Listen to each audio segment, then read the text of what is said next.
Hi, welcome to Techie Dialogue. In this video, we'll explain how to get Ublock Origin on Firefox so you can block ads, trackers, and browse faster with fewer distractions. Step 1. Open Mozilla Firefox on your computer. Make sure the browser is running so you can install extensions. Step 2. Click the menu button with 3 horizontal lines in the top right corner. This opens Firefox's main menu.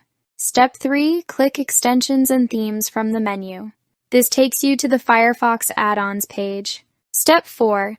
In the search bar, type Ublock Origin and press Enter. You'll see Ublock Origin listed in the search results. Step 5. Click Ublock Origin from the list, then click Add to Firefox. A confirmation pop-up will appear. Step 6. Click Add to confirm the installation.ublock origin will be installed and its icon will appear in the toolbar. Visit any website and Ublock Origin will start blocking ads automatically.